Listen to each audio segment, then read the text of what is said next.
এই সংক্ষিপ্ত সারটি master your dopamine বইটি সম্পর্কে। এই বইয়ে আপনি আসক্তি থেকে মুক্তি, মস্তিষ্কের রিওয়ার্ড সিস্টেম রিসেট করা এবং বিভ্রান্তিকর বিশ্বে প্রকৃত শান্তি ও ফোকাস খুঁজে পাওয়ার উপায় সম্পর্কে জানতে পারবেন। বুক বাংলাতে আমরা চেষ্টা করি আপনাদের সামনে বইয়ের সবচেয়ে গুরুত্বপূর্ণ শিক্ষা সহজ ভাষায় তুলে ধরতে। সকালের রোদ জানালা দিয়ে আলতোভাবে ভেতরে আসছিল, তবুও পারভেজ তার ভেতরে অদ্ভুত এক শূন্যতা অনুভব করছিল। তার বয়স মাত্র ২২ বছর, কলেজ শেষ হয়েছে কিছুদিন হলো। মনে হচ্ছিল যেন পুরো জীবন তার সামনে পড়ে আছে, অপেক্ষা করছে। কিন্তু গত কয়েক মাস ধরে তার মনে হচ্ছিল তার ভেতরে যেন এক অদ্ভুত ফাঁকা গহ্বর তৈরি হয়েছে। প্রতিদিন ঘুম ভাঙার পর সে প্রথমেই যেটা করত তা হলো তার ফোনটা হাতে নেওয়া। নোটিফিকেশন, মেসেজ, সোশ্যাল মিডিয়ার রিলস, ছোট ভিডিও, সবকিছু। এমনকি চায়ে চুমুক দেওয়ার সময়ও তার মন দ্রুত ছুটতে থাকত। মনে হতো যেন কোনো অদৃশ্য রিমোট কন্ট্রোল ক্রমাগত বোতাম টিপে তাকে এদিক সেদিক ঘোরাচ্ছে।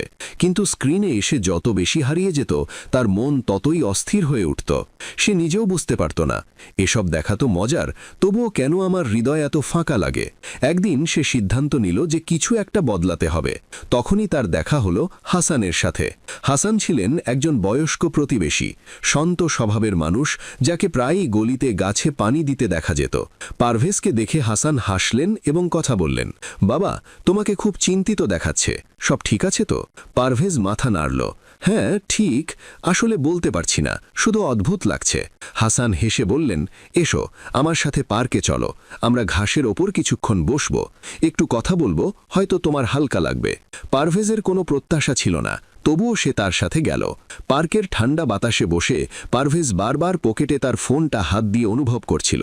এটা হাসান লক্ষ্য করলেন এবং বললেন, দেখছো, তোমার মন এতটাই অভ্যস্ত হয়ে গেছে যে এটি ৫ মিনিটের জন্যেও শান্তি খুঁজে পাচ্ছে না। পারভেজ একটু লজ্জিত বোধ করল। হ্যাঁ, অভ্যেসটা তৈরি হয়ে গেছে, কিন্তু এটা ভুল কিভাবে? সবাই তো এটাই করে। হাসান ঘাসের মধ্যে জন্মানো একটি ছোট গাছের দিকে ইঙ্গিত করে বললেন, এই গাছটির প্রতিদিন অল্প পানির প্রয়োজন হয়। আমি যদি একদিনেই এতে ৪ বালতি পানি ঢেলে দিই, তাহলে কি হবে? পারভেজ বলল, এটা পচে যাবে। ঠিক তাই, হাসান বললেন, তোমার মস্তিষ্ক প্রতিদিন একটু ডোপামিন চায়, কিন্তু তুমি দিনে তার উপর ১০০ বালতি ঢেলে দাও। Reels, video, games, junk food, notification, বেচারা ওই জিনিসটা কিভাবে সামলাবে? পারভেজ প্রথমবারের মতো এইভাবে ভাবল। হাসান বলে চললেন, মস্তিষ্ক কিভাবে জানো? সে ভাবে, ও, যদি আমি এত বেশি ডোপামিন পাচ্ছি, তাহলে ধরে নিই এটাই স্বাভাবিক। তারপর যখন তুমি ফোনটা কিছুক্ষণ দূরে রাখো, মস্তিষ্ক বলে, কিছু একটা মিসিং, জলদি কিছু দেখো, কিছু খাও, কিছু স্ক্রোল করো। পারভেজ অনুভব করল যেন কেউ তার অবস্থাটা শব্দে বন্দি করেছে। হাসান একটি গল্প শুরু করলেন। একবার একটি গ্রামে শাহবাজ নামে একটি ছেলে থাকত। সে মিষ্টি খুব পছন্দ করত। আগে সে মাঝে মধ্যে এক টুকরো গুড় খেয়েই খুশি থাকত। তারপর কেউ তাকে মেলায় নিয়ে গেল, আর সে প্রথমবারের মতো হাওয়াই মিঠাই খেল। তারপর দ্বিতীয়বার সে আরও ভারী মিষ্টির স্বাদ পেল। এরপর চকলেট, কেক, তারপর রসে ভেজানো মিষ্টি। ধীরে ধীরে কি হলো? এখন সেই গুড়ের টুকরোটি তার কাছে একদম পানসে লাগতে শুরু করল। সে ভাবত, ও, এতে আমি কি আনন্দ পাব? আমার সেই তীব্র কড়া স্বাদ চাই। তার স্বাদ বাড়ল, কিন্তু আনন্দ কমে গেল। শেষ পর্যন্ত পরিস্থিতি এমন হলো যে সে যত মিষ্টিই খেত, সে আনন্দ পেত না। শুধু একটা তীব্র আকাঙ্ক্ষা আসত, যেন ভেতর থেকে কেউ টানছে আর বলছে, আরও খাও, আরও খাও। এর ফলে তার শরীর খারাপ হতে লাগল। পড়াশোনার ক্ষতি হলো, ঘুম চলে গেল এবং মনে অস্থিরতা বাসা বাঁধল। তখন পারভেজ কৌতূহলী হয়ে জিজ্ঞেস করল, তারপর কি হলো? তারপর একদিন হাসান বলে চললেন, শাহবাজ, বাবা, তুমি আনন্দ খাচ্ছ না, তুমি শুধু ক্ষুধাকে খাচ্ছ। তুমি সেই মুহূর্তের গোলাম হয়ে গেছ। আসল মিষ্টতা কেবল তখনই পাওয়া যায় যখন মন শান্ত থাকে। শাহবাজ কয়েকদিন মিষ্টি থেকে দূরে থাকতে শুরু করল। প্রথমে এটা কঠিন মনে হলো, খুব কঠিন, কিন্তু ধীরে ধীরে তার স্বাদ কুড়িগুলো আগের অবস্থায় ফিরে এলো। এবং তারপর একদিন সে সেই একই গুড়ের টুকরোটি খেল এবং সে ঠিক সেই শান্তি খুঁজে পেল যা সে বছরখানেক আগে পেত। পারভেজ চুপচাপ শুনছিল। হাসান বললেন, বাবা, শাহবাজের মিষ্টিটা কি ছিল? আজকের যুগে সেটা হলো আমাদের স্ক্রিন। এটা আমাদের ফাস্ট ফুড, এটা আমাদের ক্রমাগত চলতে থাকা উত্তেজনা। এই সব নিতে নিতে মস্তিষ্ক ক্লান্ত হয়ে পড়ে। তার মনে হয় সুখ মানেই আরও উত্তেজনা। কিন্তু সত্যিকারের সুখ আসে যখন আমরা সাধারণ মুহূর্তেও শান্তি অনুভব করতে পারি, যেমন বাতাসের স্নিগ্ধতা, চায়ের সুগন্ধ, বন্ধুর সাথে কথা বলা বা কোনো কাজ শেষ করার তৃপ্তি। পারভেজ মৃদু স্বরে বলল, তাহলে আমি কিভাবে আমার মস্তিষ্ককে আমার স্বাভাবিক করব? হাসান হাসলেন। এই ডিজিটাল দুনিয়াটা আসলে একটা রোলার কোস্টারের মতো, আর তুমি প্রতিদিন এর সবচেয়ে উঁচু, সবচেয়ে দ্রুত রাইডেটায় ওঠো। তারপর যখন নিচে নামো তখন মাটিটাও কাঁপছে বলে মনে হয়। তোমাকে দুটো কাজ করতে হবে। প্রথমত, নিজেকে কিছুক্ষণের জন্য শান্ত মোডে থাকতে দাও। দ্বিতীয়ত, দ্রুত গতির জিনিসগুলো ধীরে ধীরে কমিয়ে ফেলো, যাতে মস্তিষ্কের ভারসাম্য ফিরে আসে। তারপর তিনি একটি ছোট গল্প বললেন। সমুদ্রে একটি মাছ ছিল যে প্রতিদিন তীব্র স্রোতে সাঁতার কাটত। সে মনে করত এটাই তার জীবন। কিন্তু একদিন যখন সে শান্ত পানিতে এলো, তার মনে হলো এখানে কোনো মজাই নেই। কিন্তু ধীরে ধীরে সে দেখল যে শান্ত পানিতে সে তার দিকটা আরও ভালো বুঝতে পারছে। সে ক্লান্ত না হয়ে দীর্ঘ পথ সাঁতার কাটতে পারছে। মাঝে মাঝে জীবনের কাজ তীব্র স্রোতে হয়, কিন্তু হৃদয়ের বিষয়গুলো কেবল শান্ত পানিতেই বোঝা যায়। পারভেজ অনুভব করল যে এই কথাটি তার হৃদয়ে গেঁথে যাচ্ছে। সে জিজ্ঞেস করল, তাহলে শুধু ফোনের ব্যবহার কমানো কি যথেষ্ট? হাসান উচ্চস্বরে হাসলেন। যদি এটা এত সহজ হতো তাহলে পৃথিবীর সবাই সুখী হতো। ফোন কমানো কোনো প্রতিকার নয়, এটা কেবল শুরু। আসল ব্যাপার হলো তুমি তোমার মস্তিষ্ককে শেখাও যে কম উত্তেজনাও ঠিক আছে। যেমন কোনো স্ক্রিন ছাড়াই কিছুক্ষণ বসে থাকা, একটু হাঁটা, কোনো কাজে গভীরভাবে মগ্ন হওয়া। মাঝে মাঝে একঘেয়েমি অনুভব করাও দরকার। একঘেয়েমি? পারভেজ অবাক হয়ে জিজ্ঞেস করল। হ্যাঁ, একঘেয়েমি হলো সেই দরজা যার পেছনে সৃজনশীলতা এবং চিন্তা ভাবনা বাস করে। যখন তুমি প্রতিটি ফাঁকা সেকেন্ড ফোন দিয়ে ভরে ফেলো, তখন মস্তিষ্ক চিন্তা করার, বোঝার বা অনুভব করার সুযোগ পায় না। তোমার আসল উৎপাদনশীলতা, আসল শান্তি, আসল সুখ সবই ওই একঘেয়েমির পরেই আসে। পারভেজ সেদিন থেকেই একটু একটু করে পরীক্ষা শুরু করল। সকালে ঘুম থেকে উঠে 20 মিনিট সে ফোন স্পর্শ করল না। প্রথমে মনে হচ্ছিল যেন কেউ তাকে ছুরি দিয়ে খোঁচা দিচ্ছে। একটু কিছু দেখে নাও না, মাত্র একটা রিল। কিন্তু সে গভীর শ্বাস নিল এবং নিজেকে বলল, শান্ত থাকো, এটা একটা আকাঙ্ক্ষা, প্রয়োজন নয়। কিছুক্ষণ পর সে অনুভব করল যে তার মন কিছুটা পরিষ্কার হচ্ছে, যেন কেউ তার জানালা থেকে কুয়াশা সরিয়ে দিয়েছে। এক সপ্তাহের মধ্যে যখন সে সন্ধ্যায় 1 ঘন্টা স্ক্রিন মুক্ত সময় রাখল, সে দেখল যে তার ফোকাস বাড়ছে, মস্তিষ্ক কম ক্লান্ত হচ্ছে এবং সে ছোট ছোট জিনিসেও আনন্দ পেতে শুরু করেছে। যেমন চায়ে চুমুক দেওয়ার শান্তি, মায়ের সাথে বসে কথা বলা বা একা হাঁটা। সে বুঝতে পারল যে ডোপামিনের বন্যা তাকে সেই সব অনুভব করতে দিচ্ছিল না যা আগে থেকেই তার কাছে ছিল। একদিন সেই একই পার্কে আবার হাসানের সাথে তার দেখা হলো। কেমন বোধ করছো? পারভেজ হেসে বলল, আগের মতো খুশি, কিন্তু কোনো হাইয়ের কারণে নয়, কেবল ভেতর থেকে। হাসান বললেন, এটাই সত্যিকারের ভারসাম্য। মস্তিষ্কের একটু উত্তেজনার প্রয়োজন আছে, কিন্তু এত বেশি নয় যে সে কেবল ওটার জন্যই ক্ষুধার্ত হয়ে থাকে। পারভেজ মনে মনে ভাবল, সত্যিকারের সুখ বেশি পাওয়ার মধ্যে নেই, সঠিক পরিমাণে পাওয়ার মধ্যে আছে। সে বুঝতে পেরেছিল যে ডোপামিন খারাপ নয়, যেটা খারাপ তা হলো এর বিতরণ। সুখ সেটা নয় যা চিৎকার করে এবং 1 সেকেন্ডের মধ্যে ভুলেও যাওয়া হয়। সুখ হলো সেটা যা ধীরে ধীরে ভেতরে জমে এবং হৃদয়কে হালকা করে।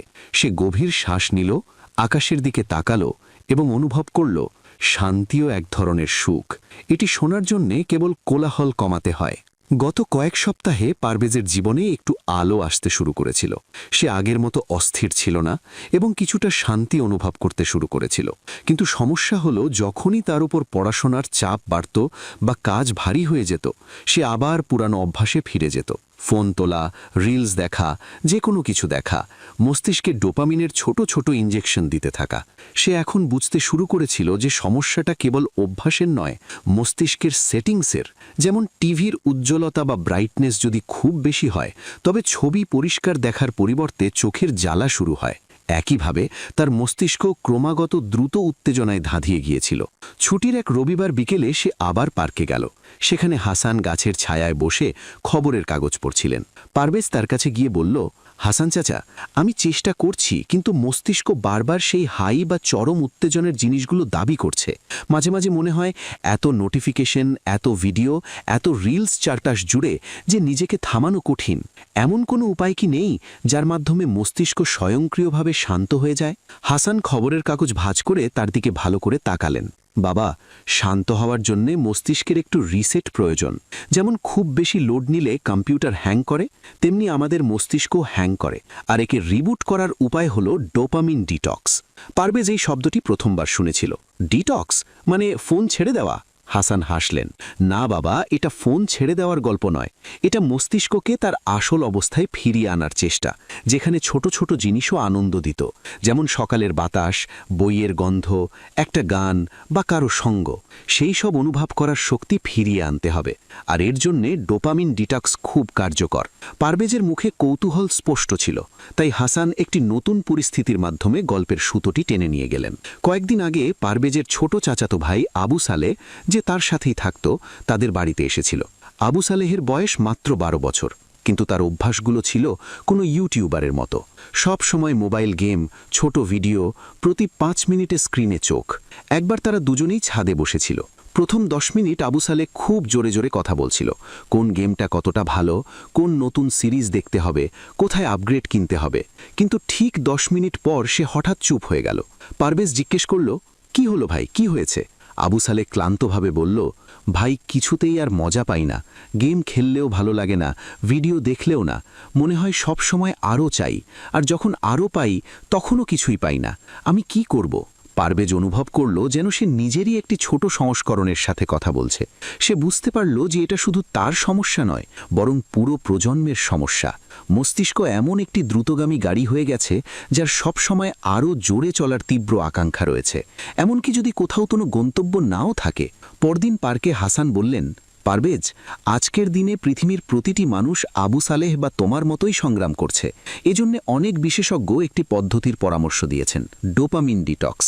এতে 1 দিন, 3 দিন এবং 7 দিনের পরিকল্পনা রয়েছে, যাতে মস্তিষ্ককে ফাঁকা জায়গা দেওয়া যায়, যাতে সে আবার ছোট ছোট আনন্দ অনুভব করতে শুরু করতে পারে। পারভেজ সঙ্গে সঙ্গে জিজ্ঞেস করল, এই ডিটক্স কিভাবে করে?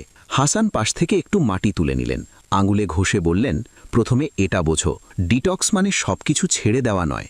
এর মানে হলো কিছু সময়ের জন্য মস্তিষ্ককে অনুমানযোগ্য, সাধারণ এবং কম উত্তেজনার কাজ দেওয়া, যাতে মস্তিষ্কের বেস লাইন বা স্বাভাবিক মাত্রা নিচে নেমে আসতে পারে। যখন বেস লাইন নিচে নেমে আসে, তখনই আমরা আবার শান্তি, ফোকাস এবং ছোট আনন্দগুলো অনুভব করতে পারি। তিনি বলে চললেন, ভাবো, তুমি যদি সবসময় খুব জোরে ভলিউমে গান শোনো, তবে ধীরে ধীরে তুমি সাধারণ শব্দগুলো শুনতেই পাবে না। ডিটক্স আসলে সেই গানের ভলিউম কমানোর মতো। তারপর তিনি ধীরে ধীরে 3টি পরিকল্পনা ব্যাখ্যা করলেন, তবে এটি একটি গল্পের ছলে বোঝালেন। প্রথমে 1 দিনের পরিকল্পনা। এক রবিবার সকালে পারভেজ ভাবল, এটা করে দেখলে কেমন হয়। সে নিজেকে বলল, আজ শুধু 1 দিন, মাত্র 24 ঘন্টা। সেদিন সে কেবল প্রয়োজনীয় কলের জন্য ফোন খুলল, বাকি সময় সে স্ক্রিন থেকে দূরে থাকল। শুরুটা সহজ ছিল না। 2 ঘন্টা পার হতেই তার হাত স্বয়ংক্রিয়ভাবে ফোনের দিকে যেতে শুরু করল। প্রতি 5 মিনিটে মস্তিষ্ক বলছিল, চেক করো, কে জানে নতুন কিছু হয়তো এসেছে। কিন্তু সে নিজেকে থামালো। সে ছাদে গেল, বাতাস অনুভব করল, পুরানো টবে রোদে শুকনো মাটি দেখল, মায়ের সাথে রান্নাঘরে কিছুটা সময় কাটালো, বাবার সাথে চা খেলো। প্রথমবারের মতো সে অনুভব করল যে পৃথিবীটা ফোনের ভেতরে নয়, বাইরেও আছে, এবং ধীরে ধীরে তার মন হালকা হতে শুরু করল। সন্ধ্যের দিকে তার মনে হলো যেন তার মস্তিষ্ক থেকে ভারী কুয়াশা সরে যাচ্ছে। সে হাসল, বাহ, মাত্র 1 দিনে এই প্রভাব। কয়েকদিন পর সে 3 দিনের ডিটক্স করার কথা ভাবল। এটা একটু কঠিন ছিল, কারণ কলেজের কাজ, বন্ধুদের মেসেজ সবকিছু সামালতে হতো। কিন্তু সে একটা পরিকল্পনা করল, দিনে 2 বার ফোন চেক করা, কোনো ছোট ভিডিও নয়, কোনো বিঞ্জ ওয়াচিং নয়, কোনো গেম নয়, শুধু প্রয়োজনীয় জিনিস। 3 দিনে সে নিজের ভেতরে এক অদ্ভুত স্বচ্ছতা অনুভব করল, যেন মস্তিষ্ক বলছে, অবশেষে তুমি আমাকে শ্বাস নিতে দিলে। এই 3 দিনে সে কিছু নতুন কাজ করল। পুরানো বই পড়া, ঘর সাজানো, ছবি আঁকার চেষ্টা করা, ছাদে বসে সূর্যাস্ত দেখা। তার মনে হলো তার মস্তিষ্ক এখন যে কোনো মুহূর্তকে আরও গভীরভাবে ধরতে পারছে, যেন তার মনোযোগ আগের থেকে শক্তিশালী হয়েছে। এবং সবচেয়ে বড় কথা, তার তীব্র আকাঙ্ক্ষা বা ক্রেভিং অনেক কমে গেছে। কিন্তু সবচেয়ে বাস্তব পরিবর্তন এলো যখন সে 7 দিনের ডিটক্স করল। পরিকল্পনা ছাড়া এটা সম্ভব ছিল না, তাই সে ওই সপ্তাহটির নাম দিল রিসেট সপ্তাহ। প্রতিদিন সে মস্তিষ্ককে শান্ত করার কাজে লাগালো।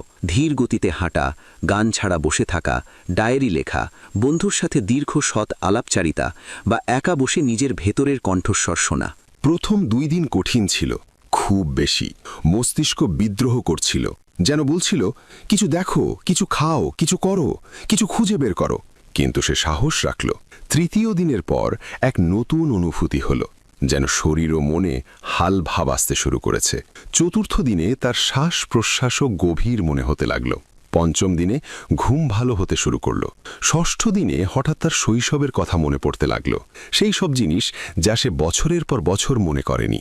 এবং সপ্তম দিনে সেই ছিল সেই একই পারভেজ যে একসময় নিজের মধ্যে সুখী ছিল, শান্ত মন নিয়ে ফোকাসের সাথে কাজ করত।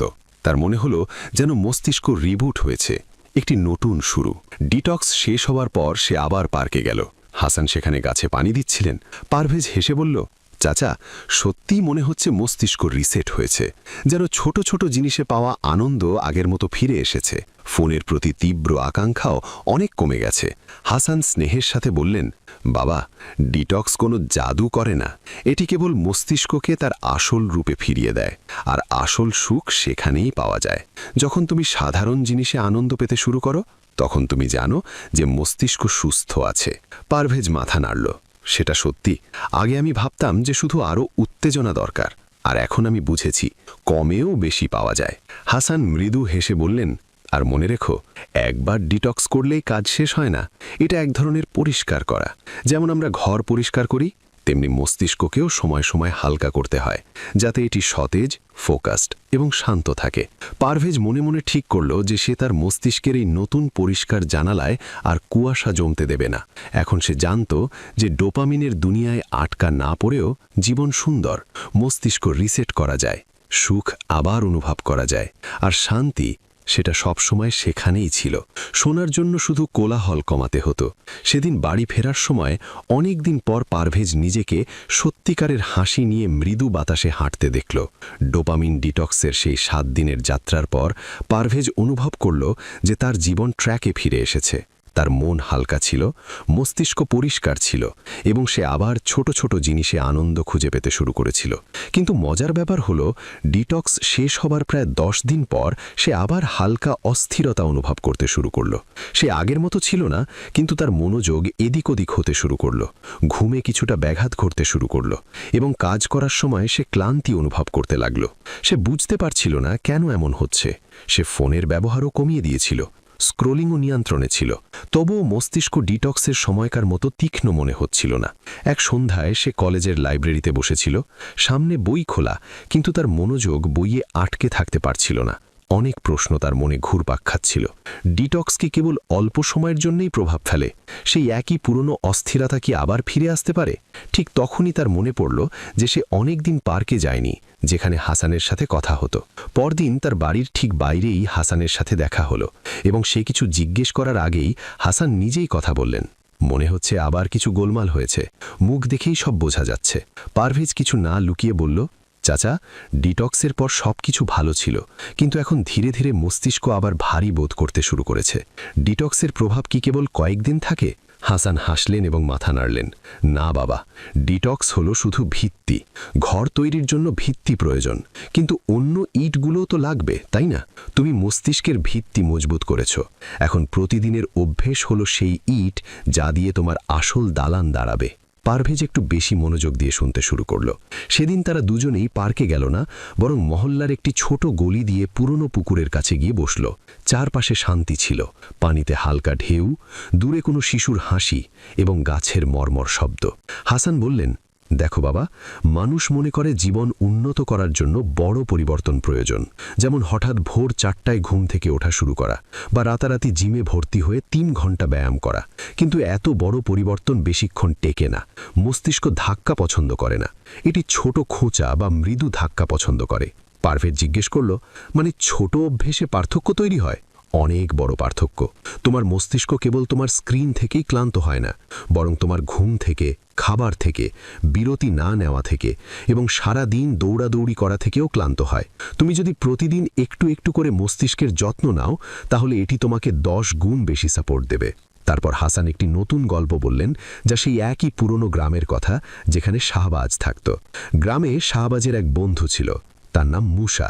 শান্ত ও সরল, কিন্তু একটা সমস্যা ছিল, সে সব সময় ক্লান্ত থাকত। মাঠে কাজ করতে করতে তার পিঠ ব্যথা করতে শুরু করত, তার মাথা ভারী থাকত এবং ছোট ছোট বিষয়ে সে খিটখিটে হয়ে যেত। একদিন যখন সে মাঠেই মাটিতে বসে পড়ল, তার দাদু জিজ্ঞেস করলেন, কি হলো মুসা, কাজ করতে করতেই হাঁপিয়ে যাচ্ছ? মুসা বলল, দাদু, না আমার শরীর আমাকে সাপোর্ট করছে, না আমার মস্তিষ্ক। আমার মনে হয় সকাল থেকেই আমি শেষ। দাদু বললেন, তুমি তোমার শরীর আর মস্তিষ্ককে জিজ্ঞেস করো, তুমি তাদের কিভাবে যত্ন করেছ, কখন তাদের বিশ্রাম দিয়েছ, কখন সঠিক খাবার দিয়েছ, কখন শান্তিতে ঘুমিয়েছ। মুসা চুপ হয়ে গেল। সে ভাবল, সত্যি সে শুধু দৌড়াচ্ছে, কিন্তু নিজের যত্ন নিচ্ছে না। দাদু বললেন, তুমি তোমার ক্ষেতে রোজ পানি দাও, তাই না? প্রতিদিন একটু একটু করে। যদি তুমি একদিনে 10 বালতি ঢেলে দাও, কি হবে? ক্ষেত ধুয়ে যাবে, কিন্তু ফসল হবে না।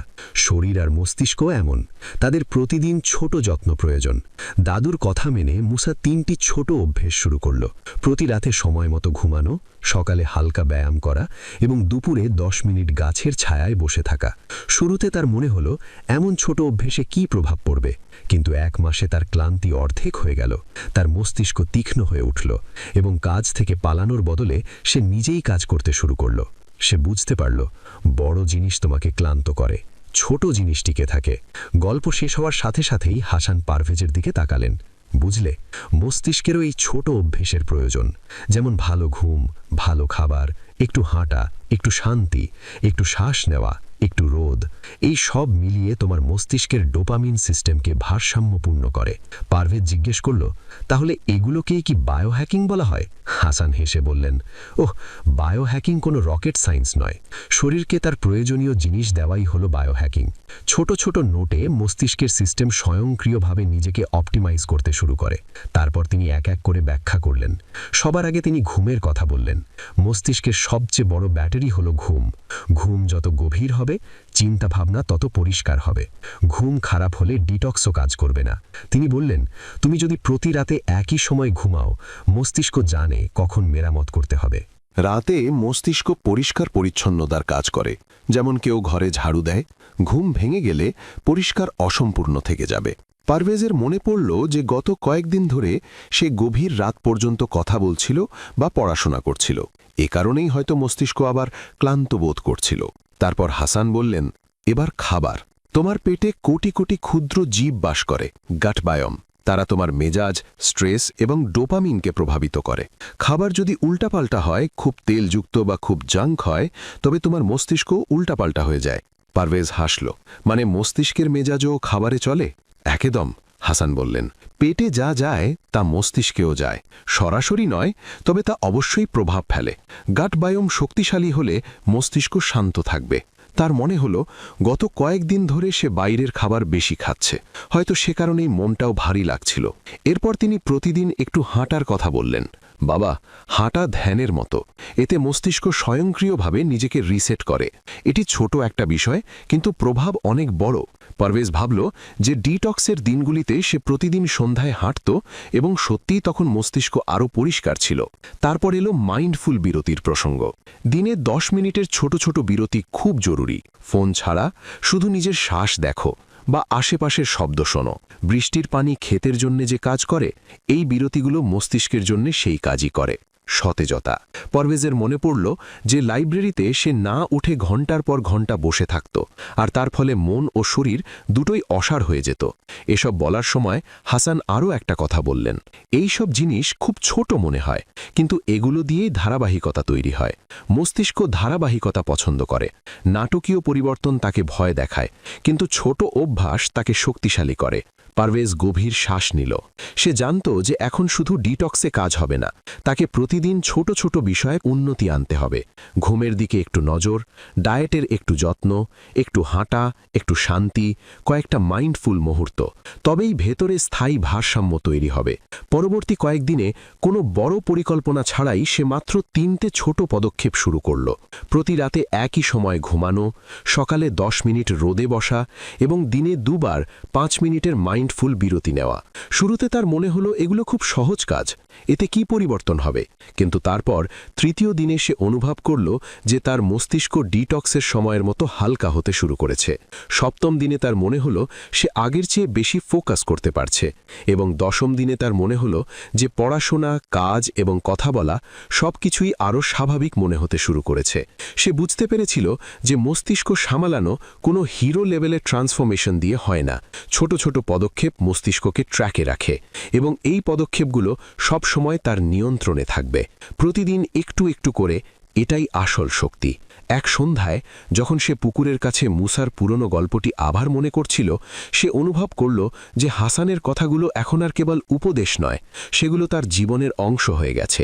মস্তিষ্কের স্বচ্ছতা, মনের শান্তি, ধীর সুখ, এসবই শুরু হয়েছিল ডিটক্স দিয়ে, কিন্তু ছোট অভ্যাস একে স্থায়ী করেছে।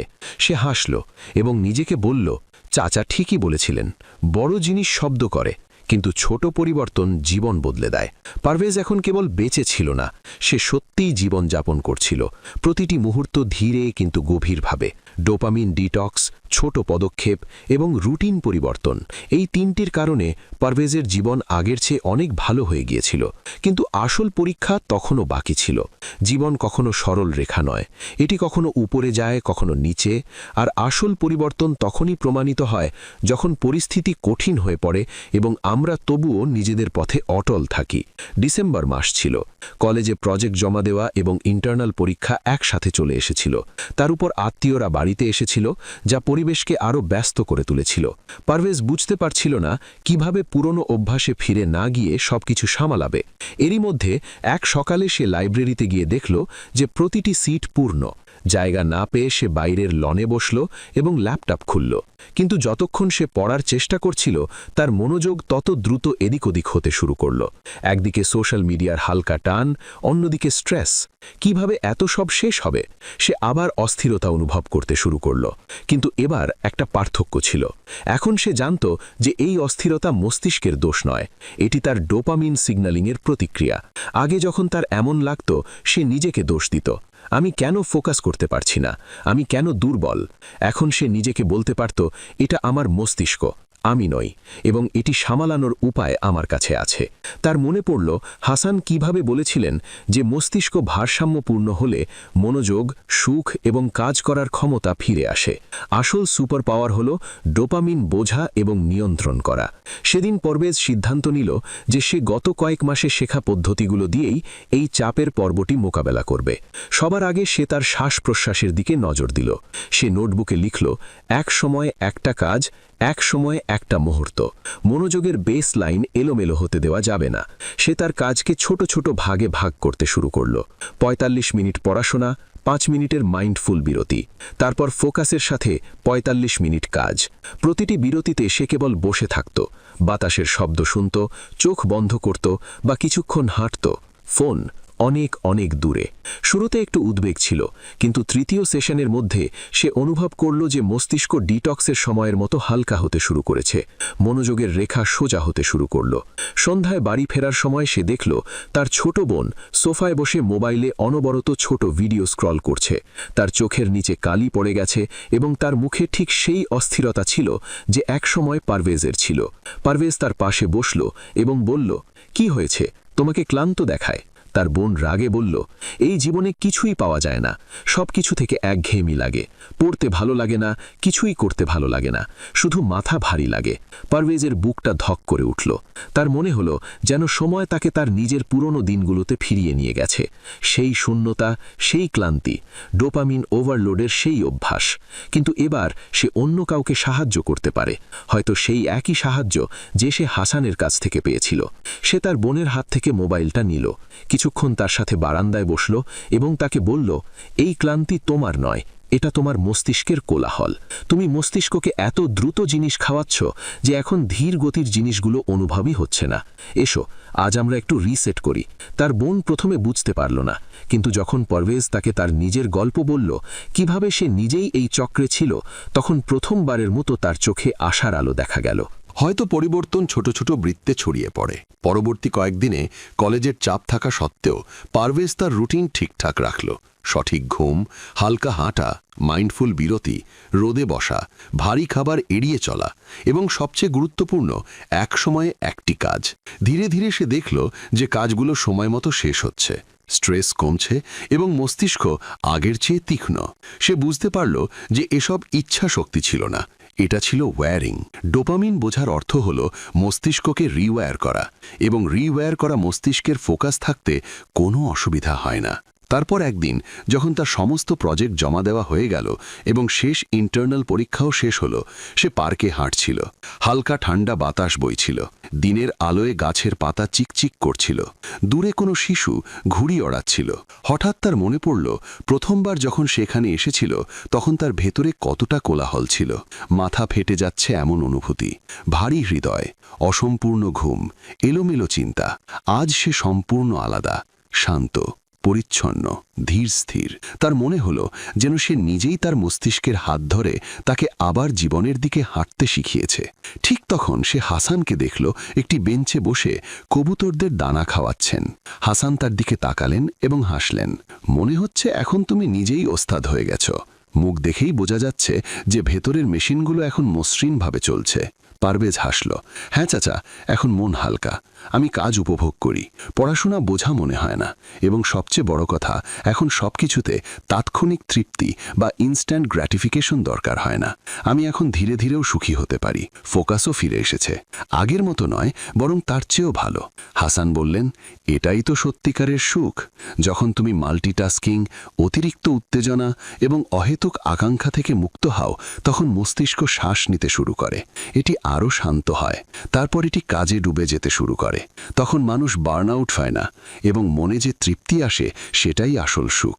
পারভেজ দীর্ঘশ্বাস নিয়ে মৃদুস্বরে বলল, এখন আমি বুঝেছি চাচা, আসল সুখ কোলাহলে নয় বরং শান্তিতে, এবং শান্তি আসে ভারসাম্যপূর্ণ ডোপামিন থেকে। হাসান তার কাঁধে হাত রেখে বললেন, এখন সারা জীবনই কথাটা মনে রেখো, মস্তিষ্ককে ভারসাম্যপূর্ণ রাখা, দ্রুত নয়, এটাই আসল শিল্প। সেই সন্ধ্যায় যখন সে বাড়ি ফিরল, তার বোন তার ঘরে বসেছিল। মোবাইল অনেক দূরে রাখা ছিল এবং সে ডায়েরিতে লিখছিল। সে হেসে বলল, ভাইয়া, আজ ভালো লাগলো, আগের মতো মস্তিষ্কে কুয়াশা কম। হয়তো তুমি ঠিকই বলছিলে, আমার শুধু একটু রিসেট দরকার ছিল। পারভেজের চোখে তৃপ্তি এলো। হয়তো ডোপামিন বোঝার এটাই সবচেয়ে সত্য ফলাফল। তুমি নিজেকে সুস্থ করো এবং তারপর তোমার সুস্থ হওয়ার প্রভাব অন্যদের কাছে পৌঁছায়। কয়েক সপ্তাহ পর পরীক্ষার রেজাল্ট এলো। পারভেজ টপ করেনি, কিন্তু সে খুব ভালো নম্বর পেয়েছে, এত ভালো যে সে নিজেকে নিয়ে গর্বিত ছিল।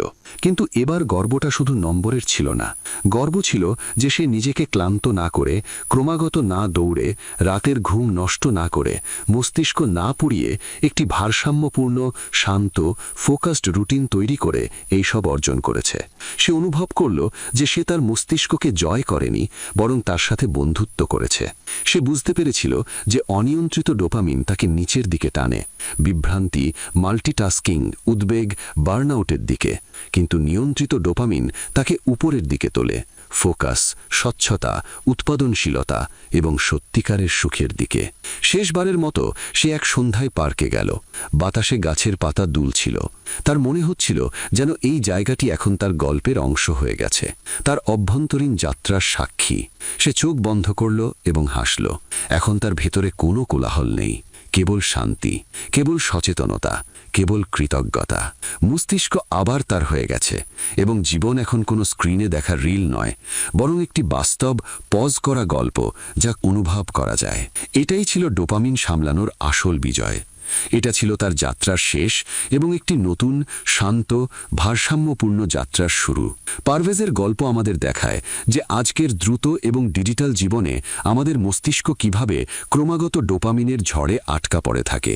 Mobile, social media, games, series, বিজ্ঞাপন, চারপাশে এত দ্রুত এবং চকচকে জিনিস রয়েছে যে মস্তিষ্ক এক মুহূর্তের জন্যও বিশ্রাম এবং শান্তি পায় না। শুরুতেই সবকিছুই মজার মনে হয়, কিন্তু ধীরে ধীরে মস্তিষ্ক এই জিনিসগুলোতে অভ্যস্ত হয়ে যায় এবং স্বাভাবিক বোধ করার জন্য আমাদের আরও উত্তেজনার প্রয়োজন হয়। এই চক্রে মনোযোগ ভেঙে যেতে শুরু করে, মন অস্থির হয়ে ওঠে, এমনকি একটি ছোট কাজও পাহাড়ের মতো মনে হয় এবং সত্যিকারের আনন্দ কুয়াশায় হারিয়ে যায়। গল্পের প্রথম শিক্ষা হলো, বেশি ডোপামিন মানে বেশি সুখ নয়, বেশি ডোপামিন মানে বেশি আকাঙ্ক্ষা, বেশি স্ট্রেস এবং কম ফোকাস। ঠিক এটাই পারভেজ অনুভব করেছিল যখন তার মস্তিষ্ক এতটাই ওভারলোডেড হয়ে গেছিল যে সে ছোট ছোট জিনিসেও আনন্দ পাচ্ছিল না, যেমন ঘরে তৈরি খাবার, সন্ধ্যার বাতাস, ধীরে হাঁটা বা বন্ধুর সাথে কথা বলা, সবকিছুই পানসে লাগতে শুরু করেছিল। এটাই মডার্ন ওয়ার্ল্ডের আসল সমস্যা। আমাদের মস্তিষ্ক দ্রুত জিনিসগুলোতে এতটাই অভ্যস্ত হয়ে গেছে যে রিয়েল লাইফের ধীর এবং সত্য আনন্দগুলো আর অনুভব করা যায় না। তবে গল্পটি কেবল সমস্যাই বলে না, এটি সমাধানও দেয়। দ্বিতীয় শিক্ষাটি ছিল যে ডোপামিন ডিটক্স একটি রিসেট বাটনের মতো। হাসানের সাথে দেখা করার পর যখন পারভেজ ডিটক্স শুরু করেছিল, তখন শুরুতে এটি কঠিন মনে হয়েছিল, যেন তার অভ্যাসগুলো তার সাথে লড়াই করছে। কিন্তু ধীরে ধীরে মস্তিষ্ক শান্ত হতে শুরু করে, ফোকাস ফিরে আসে এবং তার মনোযোগের বেসলাইন রিসেট হতে শুরু করে। সে বুঝতে পারল যে জীবনের আসল সুখ দ্রুত জিনিসে নয়, বরং ভারসাম্যে। ডিটক্স এটি শিখিয়েছিল যে মস্তিষ্ককে কয়েকদিনের জন্য শান্তি দিলে সে নিজেকে সঠিক স্তরে ফিরিয়ে আনে। শরীরের জন্য বিশ্রামের মতোই মস্তিষ্কের স্বাস্থ্যের জন্য এটি একই। তৃতীয় শিক্ষাটি গল্পের মাঝখানে আসে, যখন পারভেজ ডিটক্সের পর একটি স্থিতিশীল রুটিন তৈরি করে। বড় পরিবর্তন নয়, কিন্তু ছোট ছোট পদক্ষেপ। এটাই আসল গেম চেঞ্জার। যেমন এক সময় একটি কাজ করা, ৪৫ মিনিট পড়াশোনা এবং ৫ মিনিটের মাইন্ডফুল বিরতি, ভালো ঘুম, সঠিক খাবার, হালকা রোদ এবং হাঁটা, স্ক্রিন টাইম সীমিত করা, কাজের সময় ফোন দূরে রাখা। এই ছোট পদক্ষেপগুলো ধীরে ধীরে তার মস্তিষ্কের ওয়্যারিং ঠিক করে দেয়। এটি তাকে বোঝায় যে নিজেকে উন্নত করা কোনো যুদ্ধ নয়, বরং একটি সমর্থন। মস্তিষ্ককে সাহায্য করা, তাকে চাপে ফেলা নয়। যখন ছোট ছোট পদক্ষেপে কাজ এগোয়, মস্তিষ্ক সেগুলোতে লেগে থাকতে পারে এবং পরিবর্তন দীর্ঘ সময় ধরে থাকে। এই কারণে পারভেজ বার্নআউট না হয়েই তার পড়াশোনা এবং কাজ সামলাতে পেরেছিল। চতুর্থ এবং সবচেয়ে গুরুত্বপূর্ণ শিক্ষাটি গল্পের শেষ অংশে পাওয়া যায়। যখন আপনি ডোপামিন বুঝে তাকে নিয়ন্ত্রণ করতে শেখেন, তখন আপনার জীবন আবার আপনার হয়ে যায়।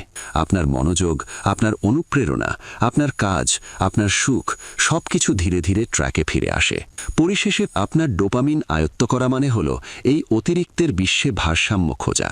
আপনার মনকে রিসেট করে এবং ছোট সঙ্গত অভ্যাস গ্রহণ করে আপনি আপনার ফোকাস পুনরুদ্ধার করতে পারেন এবং জীবনের সাধারণ মুহূর্তগুলোতে আনন্দ খুঁজে পেতে পারেন। এই ছিল বইয়ের মূল শিক্ষা।